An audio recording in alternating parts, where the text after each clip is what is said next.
Em razão da Semana do Consumidor, o concurseiro da área trabalhista, magistratura, MPT, analista, AFT, advogados da área trabalhista, tem 20% de desconto em todo o site. Basta colocar esse cupom e aí você tem essa oportunidade. Manda bala.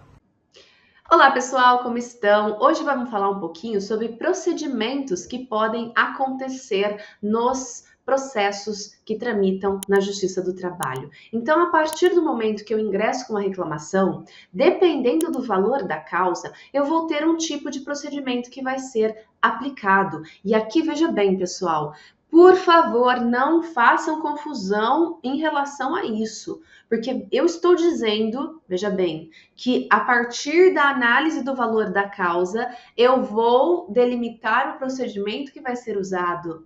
Isso significa que valor da causa no âmbito trabalhista define procedimento. Valor da causa não define competência. Nós já tivemos aula de competência aqui, né?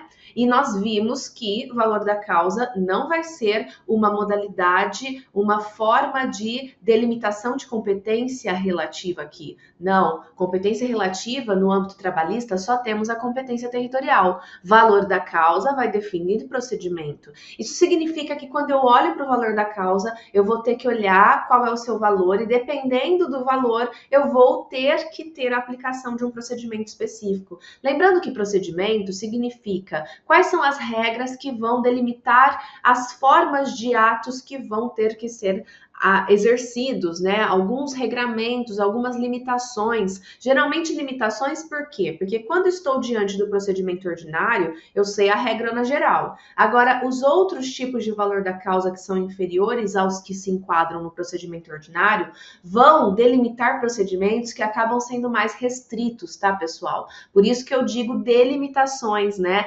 Porque, inevitavelmente, se eu estiver diante de um procedimento que não seja o ordinário, eu estarei diante de algumas delimitações, algumas limitações de aplicação de alguns regramentos. Por exemplo, procedimento sumaríssimo. Procedimento sumaríssimo, ele vai ser cabível quando estou diante de um valor da causa que vai até 40 salários mínimos na data do ajuizamento. E no procedimento sumaríssimo, tenho várias regras que acabam sendo estipuladas a fim de que tenhamos maior celeridade para esse procedimento. Isso porque são causas que têm um valor menor. Então, nós tentamos impor um pouco mais de celeridade a esse procedimento. Assim também acontece com o procedimento sumário, que é o procedimento também conhecido como procedimento de alçada. Ele só pode ser utilizado quando temos o quê? Um valor da causa até 2 vezes o salário mínimo. É um procedimento muito restrito. E nós vamos ver que nós temos restrições às possibilidades de recurso nesse procedimento. Então, veja bem, o que temos que entender a partir de agora para que depois a gente consiga observar os regramentos para esses procedimentos. Procedimento ordinário é o padrãozão, é a regra geral, é o mais amplo, tem regras mais flexíveis no sentido de maior possibilidade das partes se utilizarem, por exemplo, de recurso, se utilizarem, por exemplo, de provas testemunhais. Agora, em outros procedimentos que têm valor da causa menor, nós teremos o quê? Restrições dessas estruturas procedimentais. Por isso, nessa aula de hoje, quando falaremos de procedimento, focaremos nas especificidades de cada um dos procedimentos especiais, porque ao longo de todo o nosso curso de processo do trabalho, estamos diante dos regramentos do procedimento ordinário. Procedimento ordinário que é o padrãozão. Então, todas as nossas aulas são delimitadas, são dedicadas ao estudo do procedimento ordinário. E essa aula aqui é para a gente estudar o quê? O que é diferente nos outros procedimentos. Ok? Então, quando estamos falando de procedimento sumário, estamos falando o quê? Do que o procedimento sumário tem de regramento distinto, diferente, o que a CLT traz de diferente para o procedimento sumaríssimo, ok? Então vamos lá, pessoal. Nessa aula, então, falaremos das especificidades do procedimento sumário e do procedimento sumaríssimo. Vamos então aos nossos slides, pessoal. Aqui, né, fica também o meu Instagram, como sempre, caso queiram me contatar, pessoal. E vamos às delimitações de valor da causa, que nós já falamos, inclusive. Para a aplicação do procedimento ordinário, temos que ter um valor da causa que seja acima de 40 salários mínimos. Por quê? Porque até 40 vezes o salário mínimo, vigente na data do ajuizamento, teremos o quê? O procedimento sumaríssimo. E quando temos um valor da causa até 2 vezes o salário mínimo, estaremos diante do procedimento sumário, tá? Isso é uma norma de ordem pública. O que eu quero dizer com isso, pessoal? Não é uma escolha da parte. A partir do momento que o valor da causa está englobado por esse regramento, então, se o valor da causa está dentro de 40 vezes o salário mínimo, estarei obrigatoriamente subordinada ao procedimento sumaríssimo, ok? Seguindo, o procedimento sumaríssimo não se aplica. Então, mesmo que esteja diante de um valor da causa que esteja até 40 vezes o salário mínimo, não vai se aplicar o procedimento sumaríssimo quando estivermos diante de um dissídio coletivo. Então, se estivermos diante de um dissídio coletivo, não importa o valor da causa, não haverá aplicação do procedimento sumaríssimo. Isso cai muito em prova. Na verdade, não o do dissídio coletivo, mas as exceções, principalmente essa terceira aqui, ó, que é a administração pública. É muito comum, quando fala de procedimento sumaríssimo, colocar lá um valor da causa que está até 40 vezes o salário mínimo e coloca que o réu é a administração pública. E, obviamente, que a primeira letrinha lá, né, a letra A da sua questão objetiva vai estar dizendo que vamos ter aplicação do procedimento sumaríssimo. E aí vocês acabam errando em razão de não se recordar dessas exceções. Então veja bem, não importa o valor da causa, não importa o valor da causa. Se estivermos diante de uma reclamação trabalhista contra a administração pública, não haverá procedimento sumaríssimo. Não haverá procedimento sumaríssimo quando estivermos diante de dissídio coletivo e também não haverá procedimento sumaríssimo nas ações civis públicas, tá? E nas ações civis coletivas. Por quê, pessoal? Porque temos uma legislação específica, a lei da CP, que vai se aplicar nesses casos. Ok, o resto, dependendo do valor da causa, a gente vai conseguir sim aplicar o procedimento sumaríssimo. Mas muito cuidado, principalmente com esse terceiro aqui. Esse daqui é queridinho de prova. Geralmente, as cascas de banana acaba trazendo aqui administração pública e valor da causa, que acabaria sendo englobado por procedimento sumaríssimo, e aí você tem que se lembrar que não pode, ok? Seguindo, pessoal, agora vamos ver especificamente quais são as normas especiais para o procedimento sumaríssimo. Tudo o que estamos falando aqui está na CLT. Então, lá na CLT temos os regramentos específicos para o procedimento sumaríssimo. É o 552A e seguintes, tá? Então, por exemplo, teremos aqui alguns regramentos de avaliação da petição inicial. Tanto a apresentação da petição inicial, quanto também prazos para que essa petição inicial seja apreciada, tá? Então, primeiro, nós temos que ter uma petição inicial trazendo um pedido certo, determinado e que indique o seu valor correspondente. Essa norma, ela sempre existiu em relação ao procedimento sumaríssimo, mas nós tivemos, né, a reforma trabalhista trazendo que agora, no procedimento ordinário, o pedido também tem que ser certo, né, com indicação do valor. Então, acabou se aproximando do que já era uma exigência para o procedimento sumaríssimo, mas é importante a gente trazer essa ressalva aqui, que no procedimento sumaríssimo, o pedido ele tem que ser certo, determinado, e tem que ter indicação do valor, tá? O autor também deve indicar, pessoal, o correto endereço do reclamado, porque é vedada a citação por edital. Então, tome muito cuidado com isso. Por quê? Porque não pode ter citação por edital no procedimento sumaríssimo, diferente da fase de execução do procedimento sumaríssimo, ou seja, na fase de conhecimento, eu ingressei com a petição inicial, eu não posso ter essa citação na fase de conhecimento por meio da citação por edital. Agora, teve já a sentença, transitou em julgado, entrei na execução a gente tem a aplicação do artigo 880, parágrafo 3º da CLT. E esse artigo, ele possibilita, ele permite a citação por edital. Ah, mas professor, e se porventura eu não consigo encontrar o endereço, eu não sei onde é que está esse réu, né? Nós temos entendimento jurisprudencial de que nessa possibilidade a gente poderia converter esse procedimento sumaríssimo em procedimento ordinário a fim de possibilitar a sua continuidade, tá? Mas a gente vai ver isso nos próximos slides. Agora, uma coisa que eu quero só finalizar aqui nesse slide é que nós vimos aqui delimitações, necessidades de que o autor preenchesse algumas exigências para ingressar com essa petição no procedimento sumaríssimo. Mas nós também temos uma regra que delimita um tempo, né, que o juiz tem que levar para apreciar essa primeira petição do procedimento sumaríssimo, que está lá no artigo 552b da CLT, que vai falar que a petição inicial ela deve ser apreciada no máximo em 15 dias, tá? E também pode constar numa pauta especial para que seja apreciada essa reclamação. Isso porque, pessoal, como vimos, o procedimento sumaríssimo ele tem um valor de causa menor. Teoricamente, seriam procedimentos menos complexos e que demandassem mais agilidade. Né? Então, a gente tem aí uma exigência de que as suas petições iniciais sejam apreciadas mais rápido, ok? Por isso, no máximo de 15 dias. Agora sim, vamos responder a nossa pergunta, né? Que a gente já até adiantou no slide anterior. Se porventura, né, eu não posso utilizar a citação por edital, e aí eu também não consigo localizar esse réu, como é que eu faço? Esse procedimento ele vai ser extinto? Isso não violaria o acesso à justiça? Essa é a pergunta, né? E aí, pessoal, segundo o STF, não viola o acesso à justiça, né? Porque esse dispositivo, ele visa conferir celeridade, efetividade a esse procedimento sumaríssimo. Como vimos, é um procedimento que visa ser mais rápido, mais célere, trazer uma resposta mais ágil do judiciário para a demanda.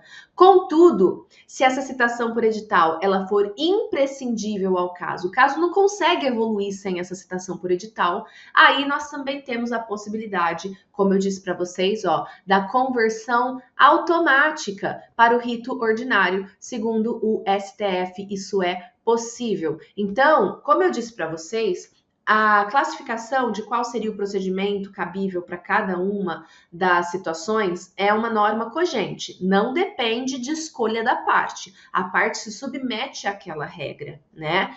Isso significa que eu não posso escolher se eu vou me utilizar do procedimento sumaríssimo ou se eu vou me utilizar do procedimento ordinário. Contudo, todavia, aqui nós criamos uma exceção, né? Uma exceção, mesmo que o procedimento se submeta a sistemática do sumaríssimo, né, em razão do valor da causa, em razão também da necessidade do acesso à justiça. Nesse caso aqui, se for essencial a citação por edital, a gente cria uma exceção para a utilização do rito processual ordinário, tá?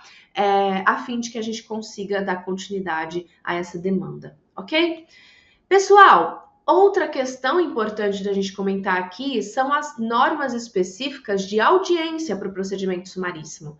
Nós vamos ter, né, como regra geral, a audiência única, tá, no procedimento sumaríssimo. E aí vocês podem estar diante de mim falando assim, uai, mas professora, nós já temos a audiência una no âmbito do processo comum, do procedimento ordinário. E aí você está falando para mim o básico, óbvio. Aqui também é, então, audiência una? Sim, mas contudo, todavia, pessoal, sabemos que no procedimento ordinário existe a possibilidade de cisão das audiências em razão da melhor desenvoltura, o melhor desenvolvimento ali do procedimento. E sabemos que é muito comum que as audiências sejam cindidas no procedimento ordinário em audiência de conciliação, audiência de instrução e audiência de julgamento, né? Pessoal, aqui, em contrapartida, nós temos uma regra um pouco mais rígida. A audiência ela terá que ser única, ok? E temos também uma valorização da conciliação. E vocês podem novamente dizer para mim, professora, no procedimento ordinário já temos isso. É um princípio processual a valorização da conciliação. Sim, pessoal, mas nós temos a reafirmação disso aqui, uma valorização da conciliação no início ou em qualquer momento da audiência, né? O que efetivamente aqui é muito próximo, na verdade, acaba sendo quase igual ao procedimento ordinário, mas como é repisado no capítulo específico do procedimento sumaríssimo, é importante a gente falar aqui. Outra questão que é importante é o seguinte, pessoal. Nós temos previsão de que o juiz ele vai dirigir o processo no procedimento sumaríssimo com liberdade para determinar as provas a serem produzidas, considerada o ônus probatório de cada litigante, podendo limitar ou excluir as que considerar excessivas. No procedimento ordinário também temos essa possibilidade? Temos. O juiz ele pode indeferir as provas que ele entender que são incabíveis. E ele também pode buscar, requerer a produção de outras provas que entender necessárias. Mas, novamente, como isso é repisado aqui no capítulo do procedimento sumaríssimo, trouxe para vocês novamente. Agora sim, temos uma questão específica do procedimento sumaríssimo que trouxe até em vermelho para vocês. Está aqui, ó. Serão decididos de plano todos os incidentes e exceções que possam interferir no prosseguimento da audiência e do processo. Ou seja, pessoal, como estamos diante de uma previsão de audiência una, a audiência una, ela começa com conciliação, termina com instrução, todo mundo se manifesta sobre todos os incidentes na audiência e acabou. Tem uma audiência na qual nós produzimos tudo o que for necessário. Isso significa que no procedimento sumaríssimo, em regra, qualquer tipo de situação, incidente, eventualidade que possa ocorrer ali, vai ser decidido ali. Nós não teremos redesignação de audiência, abertura de prazo para se manifestar sobre documentação se for necessária. Na verdade, regra geral, tudo vai ser decidido no mesmo momento, na audiência una. Ah, mas professora, que absurdo, se tivermos uma situação que é excepcional, a gente até pode ter o requerimento da parte em situações excepcionais, mas regra geral, tudo que vai ser demandado, requerido e que demande uma decisão interlocutória vai ser decidido ali mesmo, de pronto, na própria audiência. É o que prevê o artigo 852G da CLT. Serão decididos de plano todos os incidentes e exceções que possam interferir no prosseguimento da audiência e do processo. As demais questões serão decididas em sentença. Então, se for eventualmente necessário alguma coisa que precise de uma análise melhor do juiz, né, a gente vai poder ter essa decisão na sentença, mas regra geral, tudo é decidido ali de pronto na própria audiência. O que causa, gente, um grande debate. Por exemplo, a própria questão do incidente de desconsideração da personalidade jurídica, né? De acordo com a literalidade aqui do artigo 822, nós teríamos a decisão aqui de pronto, né? O que causa uma certa estranheza, porque no caso do procedimento ordinário, nós temos regramento específico de abertura de prazo para as partes se manifestarem, né? E aí, todo esse regramento específico se aplicaria aqui ao procedimento sumaríssimo ou não? Ou sendo o incidente de desconsideração da personalidade jurídica, como o próprio nome diz, um incidente, né? Seria ele debatido aqui de pronto na própria audiência. As exceções de incompetência também, né? De acordo com a literalidade do artigo, seriam decididas aqui de pronto, né? E aí surge essa questão, como eu disse para vocês, qualquer impasse deve ser resolvido na audiência. E as exceções de incompetência territorial do artigo 800 da CLT, como que fica, né? Nós temos correntes doutrinárias que vão se debruçar a essa análise. Para provas objetivas, pessoal, vocês levem a literalidade do artigo. Não vai ser cobrado de vocês que vocês debatam e tragam resoluções sobre questões que nem a própria jurisprudência e a própria doutrina conseguem pacificar. Agora, se uma questão aberta vier perguntar alguma coisa sobre isso para vocês, vocês tenham a tranquilidade, a paz de espírito de que não há uma resposta certa. Então, o que é cobrado de vocês quando esse tipo de coisa polêmica vem numa prova aberta é raciocínio, desenvolvimento lógico e fundamentado sobre o tema. E aí vocês precisam saber as correntes possíveis. A primeira corrente fala que, se tratando de incidente ou exceção que possa trazer prejuízo à parte, o juiz ele deve o juiz não deve, na verdade, decidi-lo de plano, né? Por quê? Porque pode causar prejuízo, tá? Então, ele não deve decidir de plano e deve possibilitar o exercício do contraditório. Então, na possibilidade da exceção de incompetência, haveria, sim, a possibilidade da gente aplicar o artigo 800 da CLT, que tem um regramento que é mais favorável para as partes e possibilita o contraditório com a abertura de prazo para manifestação. Já uma segunda corrente, tá? Mais literal, uma interpretação mais literal. Se de um lado nós temos uma interpretação mais principiológica, de acordo com o princípio do contraditório, de outro lado temos uma interpretação mais literal, no sentido de que o artigo 852G da CLT, ele preza pela celeridade, simplicidade e ele é taxativo. Ele não traz dúvidas de que todos os incidentes e exceções devem ser debatidos e resolvidos dentro da audiência.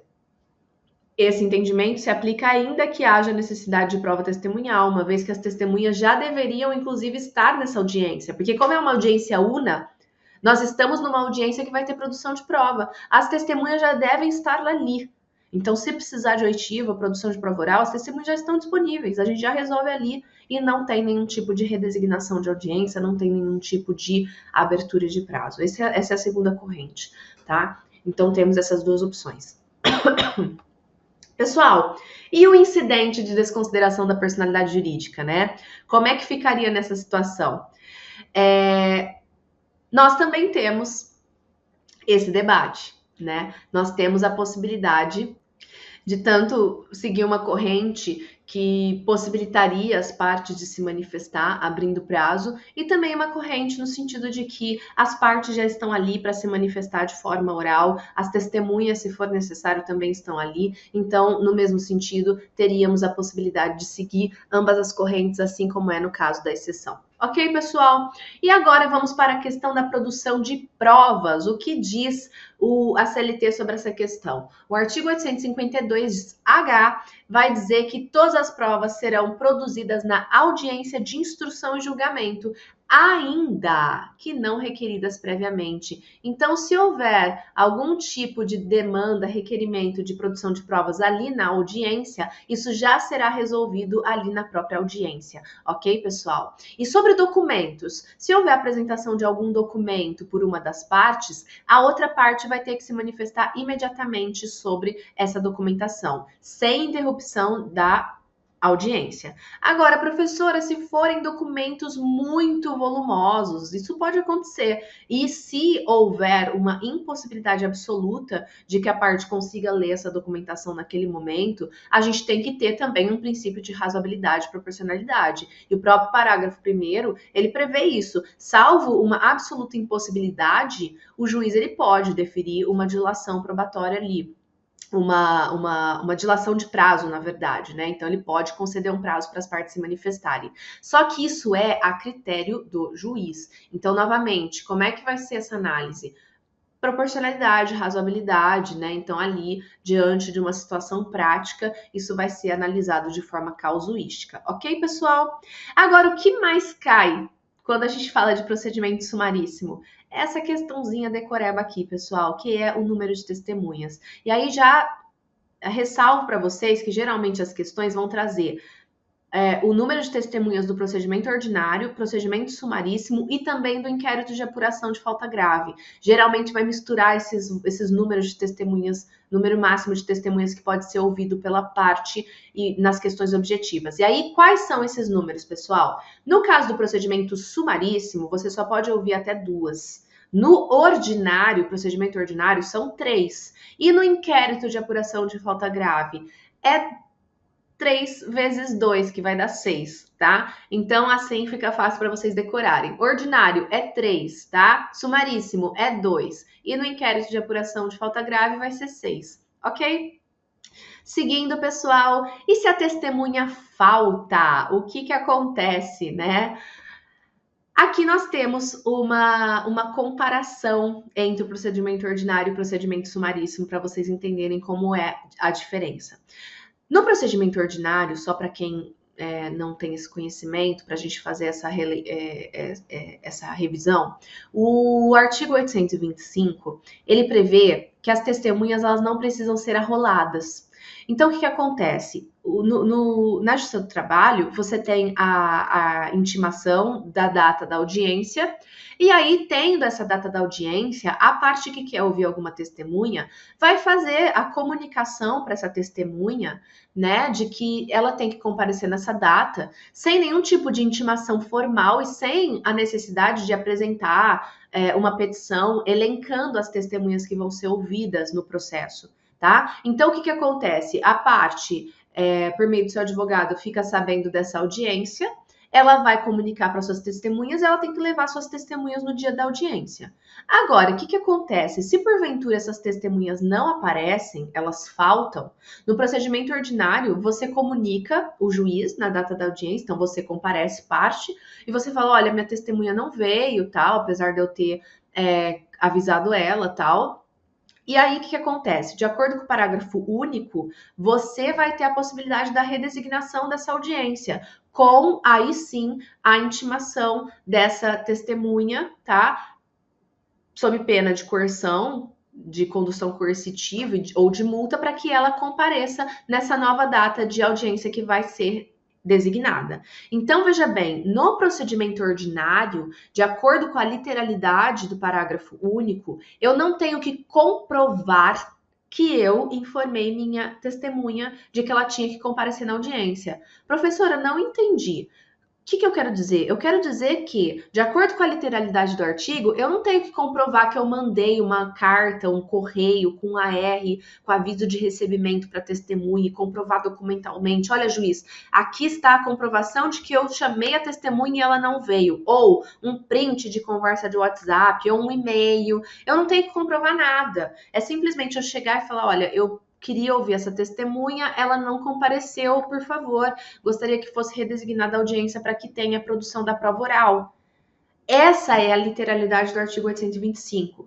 Na prática, né, alguns juízes pedem, intimam, né, para que a parte, ela pelo menos comprove de alguma forma que intimou essa testemunha. Então, acontece na prática, às vezes, essa exigência. Mas isso não é uma exigência prevista no artigo 825, parágrafo único. Ok? Diferentemente do que acontece no sumaríssimo. Porque no sumaríssimo, veja bem, o artigo 852-H, parágrafo 3º, fala expressamente que só será deferida intimação de testemunha que comprovadamente convidada deixar de comparecer. Não comparecendo a testemunha intimada, o juiz poderá determinar sua imediata condição coercitiva. Então, veja bem, o procedimento sumaríssimo, ele prevê que você precisa comprovar que a testemunha foi convidada. E aí, muitos juízes utilizam essa sistemática da comprovação do convite no procedimento ordinário, porque você traz pelo menos uma previsibilidade ali de que a testemunha ela foi chamada, né? Porque pela sistemática do 825 você não precisa ter essa intimação. Ah, mas professora, eu vi um precedente vinculante do TST, agora de 2025, falando que o juiz ele pode intimar a parte pedindo para que ele arrole as testemunhas, né? E se ele pedir para que a parte arrole as testemunhas, apresente o rol de testemunhas e a parte não apresentar, se a testemunha se ausentar, ela não comparecer, haverá preclusão. Então, a parte perde o direito de produzir a prova oral e isso não configurará cerceamento de defesa. E eu digo para vocês verdade, tá, pessoal? Apesar da sistemática do procedimento ordinário, artigo 825, parágrafo único da CLT, não prever, né, a necessidade de rol de testemunhas, né, e nem a necessidade de intimação das testemunhas para que elas compareçam na audiência, nós temos atualmente um precedente vinculante do TST que determina que se o juiz optar por intimar a parte falando que ela precisa apresentar o rol, mas veja bem, o juiz ele tem que intimar a parte falando que vai aplicar essa sistemática que é oriunda do CPC, porque a parte também não consegue adivinhar. Inclusive porque temos uma sistemática específica na CLT. Então, o que teremos que ter aqui é cautela. Se houver uma intimação da designação da audiência, prevendo que o rol de testemunha deverá ser apresentado, concedendo prazo para apresentação desse rol, o advogado ele tem que ficar, né, atento, porque aí ele vai ter que apresentar esse rol, porque eu não indico não apresentar o rol e ficar correndo o risco da testemunha não comparecer e você ter a preclusão do direito de produção de prova oral ali. Tá? Então, agora nós temos essas duas possibilidades: a aplicação da sistemática do artigo 825, que é a sistemática essencial da CLT, oriunda da CLT, e também temos a possibilidade da aplicação da sistemática do CPC em razão do precedente vinculante que se constrói aí, que é obrigatório, né, de respeito obrigatório, ou seja, depois a parte não vai poder dizer que teve cerceamento de defesa a não oitiva da testemunha, a não redesignação da audiência em razão da testemunha que não foi arrolada não ter comparecido. Então, tomem muito cuidado com isso, tá? Só fiz essa ressalva porque estamos lendo aqui a literalidade da CLT, tanto para o procedimento ordinário quanto para o procedimento sumaríssimo, e vocês podem estar com essa dúvida aí, né, ruminando na cabeça. Mas quando formos falar de produção de prova testemunhal, voltaremos a falar sobre isso, ok? Então, pessoal, aqui nós temos essa distinção. No caso do procedimento ordinário, pela literalidade da CLT, não precisamos ter a comprovação do convite, apesar de que alguns juízes pedem essa comprovação. Já no procedimento sumaríssimo, não tem dúvidas. A própria CLT prevê expressamente que precisa ter a comprovação do convite. Seguindo, nós temos aqui a questão da prova pericial, pessoal. A prova pericial vai ser limitada, um pouquinho mais restrita no âmbito do procedimento sumaríssimo. Ela somente vai ser determinada quando a prova do fato exigir ou for legalmente imposto, tá? Nesse caso, a gente tem o deferimento da prova técnica, ou seja, a prova pericial, incumbindo ao juiz, desde logo, fixar também um prazo, o objeto da perícia e nomear o perito. As partes elas vão ser intimadas a se manifestar sobre esse laudo pericial no prazo comum, ou seja, um prazo para as duas partes apresentarem ali ao mesmo tempo a manifestação sobre esse laudo, que é um prazo de 5 dias, ok? Aqui, pessoal, outra questão específica do procedimento sumaríssimo é a própria estrutura da sentença. Na sentença, regra geral, nós temos o relatório, fundamentação e dispositivo. No caso do procedimento sumaríssimo, a gente tem a dispensa do relatório. Então, ele não é essencial, não é exigência. Pode ser que tenhamos uma sentença no procedimento sumaríssimo que não apresenta o relatório, só apresenta fundamentação e dispositivo, ok? Pessoal, outra questão que é relevante da gente comentar é que o artigo 852-I da CLT possibilita que o juiz no procedimento sumaríssimo faça julgamentos de forma justa e equânime, ou seja, apresente uma menor rigidez legislativa, uma menor rigidez na aplicação da lei em razão da valorização da equidade, uma forma equânime de se julgar, tá? E as partes serão intimadas da sentença na própria audiência em que prolatada, ok? Se for efetivamente prolatada na própria audiência una, tá? Seguindo, pessoal, aqui também é muito importante, porque o procedimento sumaríssimo, ele apresenta algumas características específicas no recurso ordinário, quando esse recurso ordinário for interposto. Então, vamos tomar muito cuidado com essas peculiaridades que vão ser trazidas pela CLT quando estivermos diante de um RO em procedimento sumaríssimo. Importante a gente ressalvar o quê? Que o RO em procedimento sumaríssimo, ele é possível, tá? Então, esse é o primeiro ponto que alguns fazem confusão. Assim como o recurso de revista no procedimento sumaríssimo também é possível, apesar de que nós teremos a restrição do cabimento do recurso de revista. Veremos daqui a pouco. Mas o RO, ele é possível. Agora, a gente tem algumas peculiaridades no trâmite desse RO, tá? O cabimento é tranquilo, é normal, é igual no procedimento ordinário. Algumas questões sobre o trâmite desse RO no procedimento sumaríssimo é que a gente vai ver aqui, ok? Primeiramente, ele vai ser imediatamente distribuído, uma vez que ele for recebido no tribunal. Lembrando que o procedimento sumaríssimo, como a gente viu, ele tem várias questões de regramentos que visam a agilidade desse procedimento. Por exemplo, a não citação por edital, que a partir do momento que a reclamação é apresentada, ela tem que ser analisada em 15 dias, e o RO vai ser igual. Quando o RO ele for apresentado ele tem que ser imediatamente distribuído, ele vai ser recebido pelo tribunal e o relator ele tem que liberar esse RO no prazo máximo de 10 dias. E a secretaria do tribunal ou da turma tem que colocar imediatamente em pauta para julgamento sem revisor. Tudo isso visa o quê? Celeridade. Também vai ter um parecer oral do Ministério Público. Então, a gente tem também uma necessidade, uma tentativa aqui de aplicar uma celeridade com o parecer oral, tá? Quando o Ministério Público estiver presente à sessão de julgamento, se este entender que for necessário o parecer, com registro na certidão. E o acórdão, né, ele vai ser a certidão de julgamento. Então, terá como acórdão consistente unicamente na certidão de julgamento, com indicação suficiente do processo e parte dispositiva e das razões de decidir do voto prevalente. E os tribunais regionais, eles também podem fazer o quê? Eles podem organizar, designar uma turma especificamente, exclusivamente para julgamento desses recursos ordinários que forem interpostos de sentenças de procedimento sumaríssimo. Tudo isso, essa especialização, também para tentar uma maior celeridade. Ok, pessoal? E aqui sim, um ponto que vira e mexe cai em prova objetiva: o recurso de revista. Recurso de revista no procedimento sumaríssimo. Quando ele é cabível, pessoal?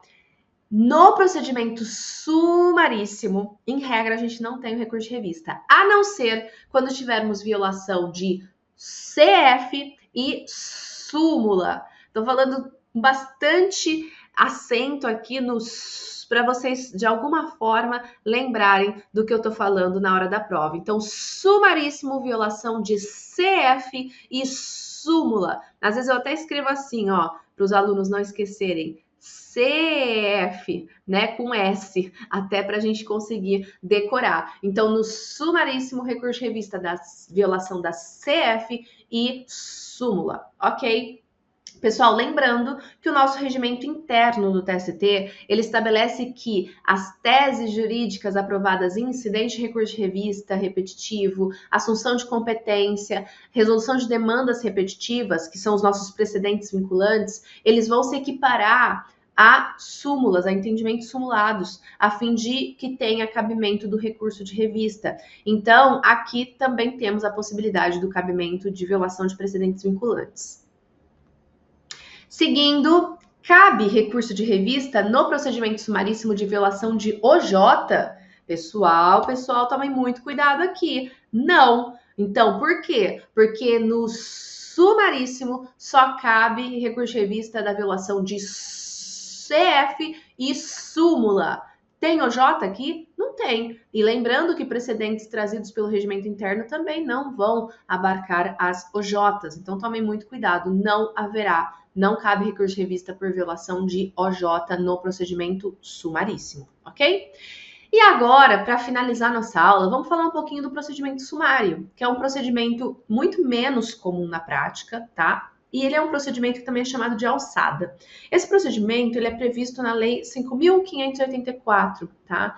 E ele vai ser cabível, como a gente já comentou, quando estivermos diante de reclamações trabalhistas que tenham o valor da causa fixado em até 2 vezes o salário mínimo vigente na sede do juízo, né, no momento do ajuizamento. Nesse momento, né, no momento no qual nós tivermos a aplicação do procedimento sumário, nós temos alguns regramentos específicos que devem ser respeitados. Parágrafo 2º, o parágrafo 3º, na verdade, do artigo 2º dessa legislação, vai falar o seguinte, que quando esse valor fixado para a causa, na forma desse artigo, não exceder 2 vezes o salário mínimo, ou seja, se estivermos diante do procedimento sumário, vigente na sede do juízo, será dispensável o resumo dos depoimentos, devendo constar da ata a conclusão da junta quanto à matéria de fato. Lembrando que junta aqui lê-se juiz do trabalho, porque já foi, né, revogado em razão da Constituição Federal. O parágrafo 4º vai falar o seguinte, que salvo se versarem sobre matéria constitucional, nenhum recurso, nem RO, caberá das sentenças proferidas nos dissídios da alçada, no procedimento sumário, tá, pessoal? A que se refere esse parágrafo anterior. Considerado para esse fim o valor do salário mínimo à data do ajustamento da ação. Ou seja, aqui não cabe recurso nenhum. É essa a grande questão. Quando cai procedimento sumário, o que geralmente se pergunta? Qual é o valor da causa? Então, quando que vai se aplicar o procedimento sumário? Isso a gente já viu, é até 2 vezes o salário mínimo. E se cabe ou não recurso. Cabe RO? Não cabe. Cabe RR? Não cabe. A não ser quando tivermos violação de matérias constitucionais. Então, essa é a exceção. Não cabe recurso em regra, a não ser que tenha violação de matéria constitucional. Isso está anotado aqui para gente, ó, no finzinho. Cabe destacar que o TST ele tem admitido esse cabimento do recurso ordinário da sentença se houver uma matéria constitucional, em razão da própria valorização dos preceitos constitucionais, das normas constitucionais. E não se aplica a alçada. Então, não pode ter procedimento sumário quando estivermos diante de ação rescisória e mandato de segurança. Ok, pessoal? Isso está na súmula 365 do TST. Pessoal, com isso nós terminamos esse bloco de aula, terminamos todas as normas específicas sobre procedimento sumaríssimo e sobre procedimento sumário. Então, nas próximas aulas a gente volta a ver algumas das nossas especificidades, né, os nossos regramentos do procedimento ordinário, que é a nossa regra geral. Até mais, pessoal!